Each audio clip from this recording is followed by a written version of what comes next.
Hey, what's going on guys? My name is Brainbean. Thanks for joining me for another video. Now today we're going to be comparing the Corsair K95 Platinum to the Patriot Viper V770. And if you haven't seen my review of this new keyboard from Patriot, I was pretty impressed by it. So I think this comparison is going to get pretty interesting. So with that in mind, let's go ahead and just take a look at these two keyboards. We certainly have a lot to cover in this comparison, so I'm going to try to do my best to keep this as short as possible.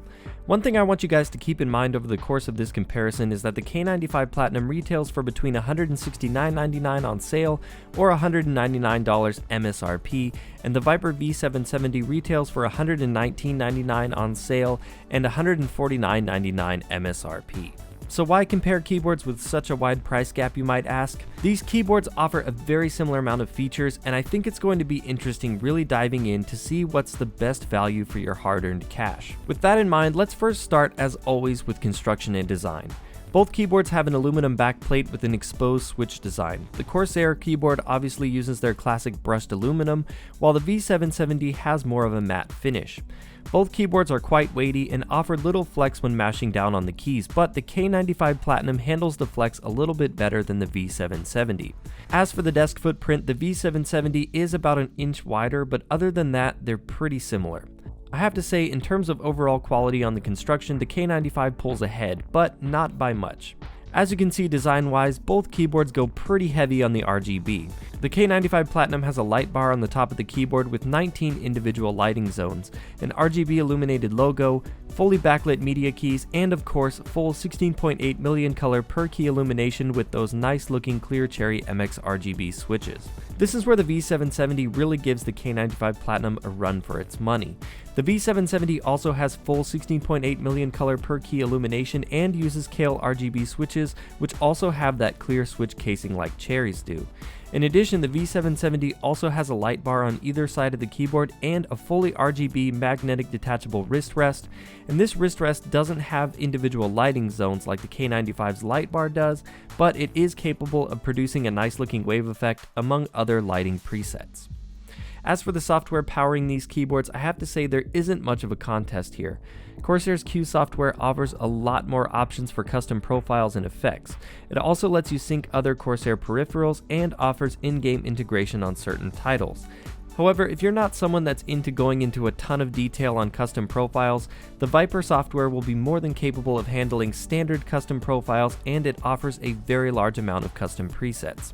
I was pretty impressed with the Viper software in my review of the V770, but the sheer amount that you can do with Corsair's Q software gives it the edge in my book. Just note that it's not real intuitive, while the Viper software is a lot more user-friendly. The performance of the lighting is more about personal taste in my opinion. I find the Cherry MX RGB switches to put off a more pastel looking color, while the Kale RGB switches seem to achieve bolder colors. It's really more about aesthetic when it comes down to where and how many light bars and flashy RGB lit areas you want. Now looking at the switches, the K95 Platinum uses Cherry MX RGB switches and offers them in two varieties, the linear Cherry MX Speed switch and my personal favorite, the Cherry MX Brown, while the Viper V770 currently only comes in Kale Red. Kale does tend to get a bit of a bad rap, and in some cases it is justified. I do find the Kale Red switch to feel really nice on the hands, and because the Reds are linear and have less moving parts around as opposed to their clicky switches, I find that you'll probably have less failure with these switches as opposed to some of their other ones. Patriot also offers a 2-year replacement warranty, so you're not going to have to worry about the use of Kale switches as much. On the other hand, there's just no denying the premium feel of Cherry MX switches. I do think that Corsair should offer the K95 Platinum in Cherry MX Red and Blue as well, because I personally just don't like how short the speed switches feel. You'll also notice that the Kale switches have a little bit more key wobble than Cherries do. Just for fun, here's a quick sound test of both keyboards, the V770 using Kale Reds and the K95 Platinum using Cherry MX Browns.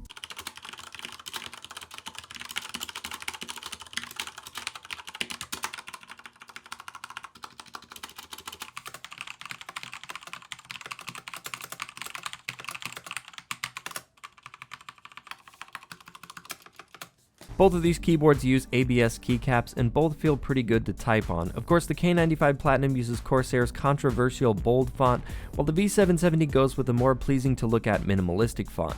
And both of these keyboards do have good illumination of the secondary functions on the keycaps as well. Alright, so let's get into the features now. As I've already touched on earlier, both keyboards do have detachable wrist rests.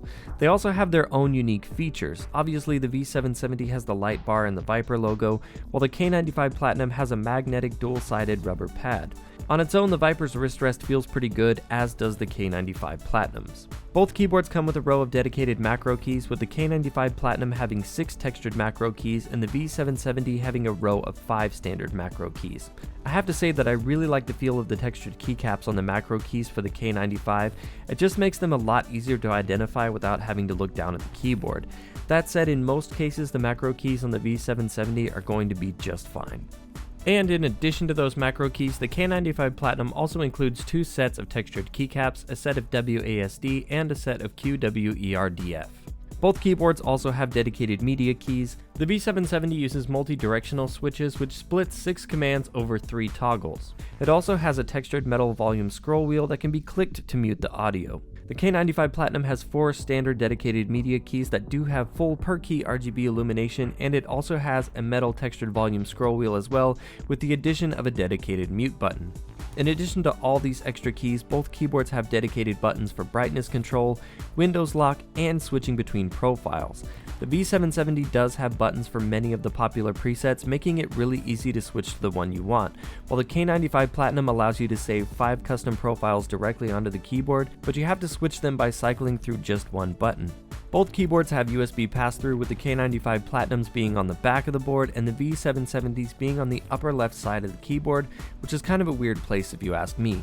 The V770 also has audio pass-through as well, which the K95 Platinum does not have. The LED indicators on the K95 Platinum are clean and simple, while the V770 integrates them directly into the keys by turning their respective keys white when active. I don't personally enjoy that method as much as having standard indicators, but it does help clean up the look of the board some. In addition to all these features, both keyboards do have one final trick up their sleeve. The K95 Platinum has a cable management routing system on the underside of the board for something like a headset, so you don't have to run the cables in awkward places while you play. And the V770 has a pull-out phone stand, so you can make sure that you never miss a notification when I post a video. Overall, there's a lot to love about both of these keyboards. Ultimately, like all keyboards, it's going to come down to personal preference and budget. Sure, the K95 Platinum is overall, I would say, a better keyboard with its software and premium Cherry MX switches. But when you consider the price gap, the V770 is pretty enticing with just how much keyboard you get for the money. I can confidently recommend both keyboards, and I do think that if Patriot is going to continue to make keyboards like this, the V770 is going to make Patriot a brand to look out for in the coming years. And because this one is kind of too close to call, I want you guys to let me know in the comments down below which keyboard you think is the better pick. Well, that's it for the video, guys. Like I said at the end there, I think with the price of the V770 versus the quality of the K95 Platinum, it's a really tough one to call, so be sure to let me know in those comments what you guys think is the best pick. Consider giving this video a like if you enjoyed it to show your support, and if you're new here on the channel and you'd like to see more of the content I have coming up in the near future, be sure to click that subscribe button. You can also follow me on Twitter at BrainBeanGaming for giveaway updates, as well as just to stay up to date with what's going on with the channel. Well, that's it for the video, guys. Thank you so much for watching, and I will see you guys in the next one.